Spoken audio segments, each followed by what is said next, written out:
Ce récit est un document témoignage écrit par l'abbé Émile Biayenda à Lyon le 9 février 1968, dont un exemplaire a été confié au jeune Massengo Thiassé en 1975, avant que ce dernier ne quitte le Congo pour poursuivre ses études universitaires en France.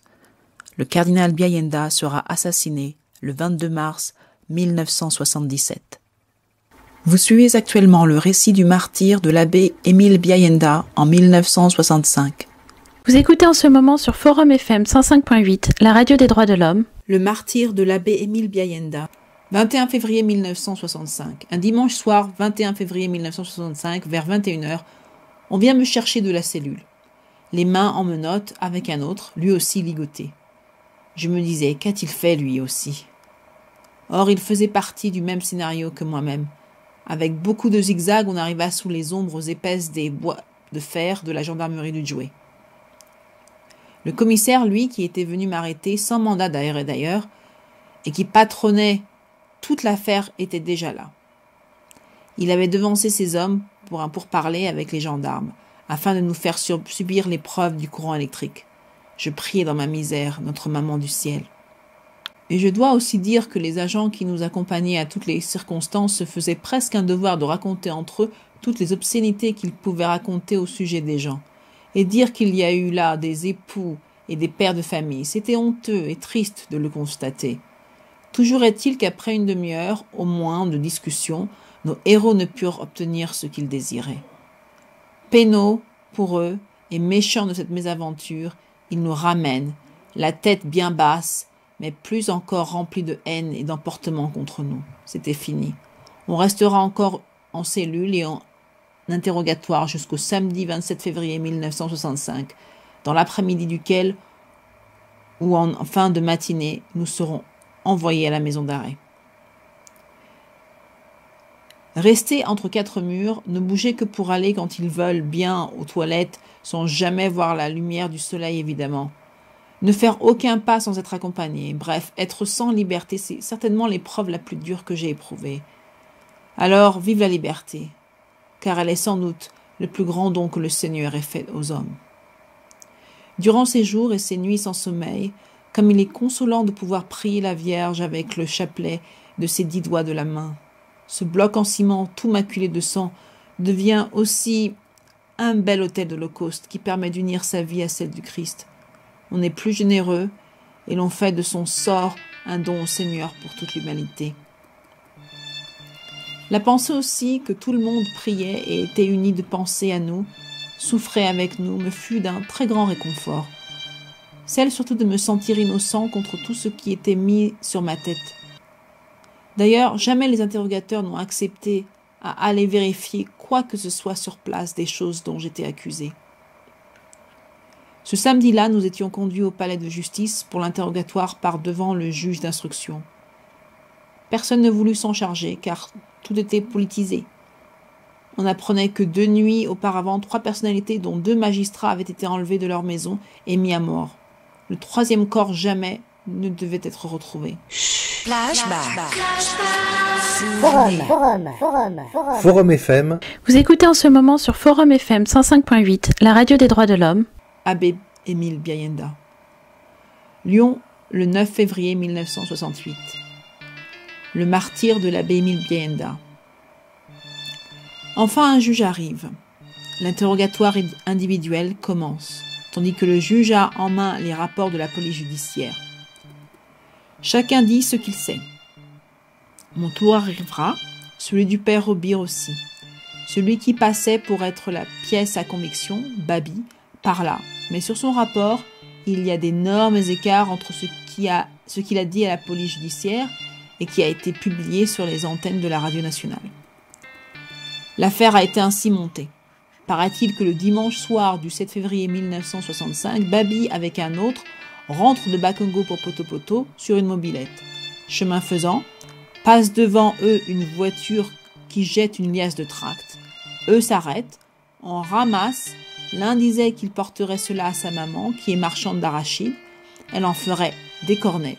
Babi, qui est remorqué, a gardé une seule feuille qu'il relâcha d'ailleurs. Un autre motocycleur intervenant ramasse le papier qui est un tract. Bien vite, il rattrape les Babis. Qu'est-ce que c'est ? Ah, c'est vous ? Ils expliquent, mais en vain. Les voilà conduits au commissariat du plateau des 15 ans, puis les voilà au commissariat central. L'interrogation commence. D'où viennent-ils ? Où habitent-ils ? Connaissent-ils l'abbé Émile ? N'est-ce pas lui qui a fourni des tracts ? Les 2 jeunes gens se débattent, mais ce sera en vain. Ils subissent comme moi presque toutes les tortures que j'ai endurées. Depuis dimanche soir jusqu'au mardi matin, ils seront à jeun, soumis à la torture. De guerre lasse, ils imaginent de faire boire un quart de whisky et faire fumer de fortes cigarettes à Babi. Il est KO, le pauvre. On lui dit, c'est ta dernière chance. Si tu acceptes que c'est l'abbé Émile qui t'a donné ces tracts, moyennant des sommes d'argent, et cela près de 3 fois. Le pauvre ne pourra plus échapper au piège. Il sait qu'ils sont capables de le mettre à mort. Vivre ou mourir, un moment il se dit après tout, que lui fera-t-on ? Un prêtre, c'est fait, ça y est. Oui, c'est lui qui m'a donné cela. C'était fini. Ils avaient obtenu ce qu'ils désiraient. Ils s'empressèrent aussitôt de lui faire enregistrer son aveu.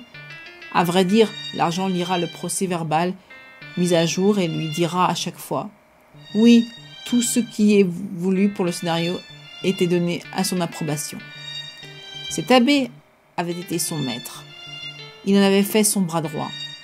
Il allait le voir tous les jours, en civil. Un jour même, il passa avec lui à Mongali. Alla voir le père Robir, à qui il remit un paquet en disant « J'enverrai Babi le prendre pour une destinée qu'il connaît. » Tout cela était un pur roman, car je n'avais jamais rencontré ce jeune homme à Brazzaville. Je ne me suis jamais promené la nuit ou le jour en civil. Jamais, à part des cas urgents pour maladie, je ne sortais la nuit de la paroisse. Lorsque la radio annonça cela à la nation, l'affaire parut si bizarre que les gens ne se laissèrent pas un instant convaincre. Il y aura évidemment des idiots qui y prêteront attention. Cela, je ne le sus qu'au parquet à l'interrogatoire du lundi 1er mars. En tout cas, toujours est-il que la non-vraisemblance du témoignage de Babi au premier interrogatoire avec les rapports de la police judiciaire était claire et évidente. Le juge déclara que l'affaire était grave et proposa selon l'usage le recours à des avocats plaideurs. On nous envoya un mandat de dépôt à la maison d'arrêt. Là, aucune brutalité. Je logeais à l'infirmerie et le père Robir avec d'autres détenus également. Le lendemain, dimanche 28 février 1965, l'abbé Cyril Yengo, aumônier de la prison, vint pour la Sainte Messe. Jamais plus dans ma vie j'assisterai avec tant d'émotion et de paix intérieure, de réconfort, de don de soi tout entier au Christ qu'à cette messe-là. Je pleurais presque durant toute la cérémonie. On lit les textes de prière prescrits par l'évêque et que l'on récitait depuis le 9 février dans toutes les églises pour la paix. Je communiais pour la première fois depuis la dernière messe du mardi 9 février 1965. Ce fut avec beaucoup de foi et de ferveur. Vous écoutez en ce moment sur Forum FM 105.8, la radio des droits de l'homme, le martyre de l'abbé Émile Biayenda.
accorde à ton serviteur le cardinal Émile Biayenda la grâce d'être glorifié parmi tes élus du ciel. Nous t'en prions, Seigneur. Sangulatate Émile kankota kwandi mulonga wa masemotate ekancha tangwe Sangulatate Émile Biayenda